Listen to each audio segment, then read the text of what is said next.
গৌসুল আজম এসেছেন দিনকে জিন্দা করেছে, খাজা গরিব নওয়াজ এসেছে দিনকে হেফাজত করেছেন। শুধু তা নয়, কুতুবুল আউলিয়া বানিয়ে জামিয়া শাহিনশাহ সিরকুট বাংলার জমিন আসার আগে, রেঙ্গুনের জমিনের আসার আগে পাকিস্তানের জমিন থেকে হুজুর শাহিনশাহ সিরকুট দক্ষিণ আফ্রিকার জমিনে মসজিদ প্রতিষ্ঠা করে বুঝিয়ে দিল আল্লাহর ওলিদের কাজ হলো আল্লাহ রাব্বুল আলামিনের পক্ষে কাজ করা। ঠিক কিনা?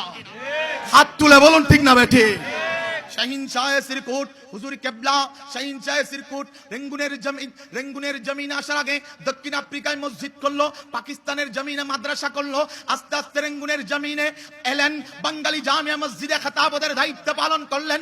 ওখান থেকে এই রাউজানের কৃতি সন্তান ইঞ্জিনিয়ার আব্দুল খালেক রহমতুল্লাহ আলাইহি, সুফি আব্দুল গফুর রহমতুল্লাহ আলাইহি, মাস্টার আব্দুল জলিল রহমতুল্লাহ আলাইহি, ফোর্স মাস্টার রহমতুল্লাহ আলাইহিদের নেতৃত্বে অনুরোধে, বিশেষ করে আমার বাবাজি ইমামে পাক ইমামে শেরে বাংলার অনুরোধে রেঙ্গুনের জমিন থেকে বাংলার জমিনে এসে তিনি নিজের জন্য হানকা প্রতিষ্ঠা করলেন না, নিজের জন্য প্রাসাদ প্রতিষ্ঠা করলেন না, বলে এই বাংলার জমিনে শাহজালাল ইয়ামিনী আসার কারণে ইসলাম এসেছে, কালিমা প্রতিষ্ঠা লাভ করেছে। কালিমা প্রতিষ্ঠা লাভ করার সাথে সাথে যেই ঈমান ইসলাম, যেই নবীর প্রেম প্রতিষ্ঠা হওয়ার কথা ছিল, তাদের ভিতরে এই নবী প্রেম প্রতিষ্ঠা হয়নি। সেজন্য কালির জমিনে ইন্নাল্লাহ ওয়া মালাইকাতাহু ইউসাল্লুনা আলান নবী পড়ার পরে যখন আমার শাহিনশাহ সিরকুট দেখলেন দরুদের আওয়াজ আসছে না, শাহিনশাহ সিরকুট বলে এই বাংলার জমিনে ইসলাম আছে, নবী প্রেমিকের বাংলার জমিন বানানোর জন্য আমি শাহিনশাহ সিরকুট মদিনাওয়ালার অর্ডারে একটা জামিয়া প্রতিষ্ঠা করে দিলাম। সুবহানাল্লাহ। খুব মনোযোগ। হুজুর কিবলায়ে আলম বাংলার জমিনে নিজের প্রাসাদ প্রতিষ্ঠা করেনি।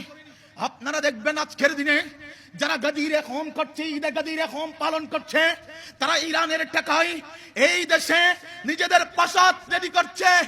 আজ আবার বলতে দ্বিধা নেই, যারা বলো পাকিস্তানের জমিন থেকে হুজুর কিবলা তাহের শাহ এসে বাংলার জমিন থেকে টাকা নিয়ে যায়, পীরে বাঙ্গাল এসে বাংলার জমিন থেকে টাকা নিয়ে যায়, যেই সব বন্ড বাতিলরা একথা বলো, তাদেরকে ইতিহাস বিশ্লেষণ করার জন্য বলবো, এই বাংলার জমিনে যখন জামিয়া প্রতিষ্ঠা করা হচ্ছে, সুফি নূর মোহাম্মদ আল কাদরি সাহেব যখন তিনতলা জামিয়ার ভবন প্রতিষ্ঠা করার জন্য, নির্মাণ করার জন্য উদ্যোগ নিলেন, আমার কুতুবুল আউলিয়া বানিয়া জামিয়া রাজার পুত্র রাজা শাহিনশাহ সিরকুট পাকিস্তানের জমিনে নিজের জায়গা বিক্রি করে জামিয়ার বিল্ডিং প্রতিষ্ঠা করেছেন। সুবহানাল্লাহ।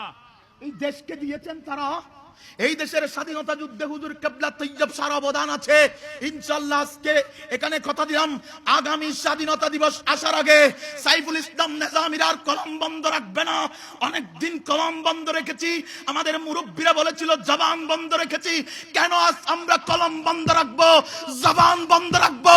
স্বপ্নের কথা বলে বলে অনেক বন্ডরা যখন গৌসুল আজম হয়ে যাচ্ছে, আমার মুনির সত্যিকার অর্থে গৌসে জামান, এই কথা বলা ময়দানে ওয়াজিব হয়ে গিয়েছে। ঠিক কিনা? হাত তুলে বলুন ঠিক না বেঠিক?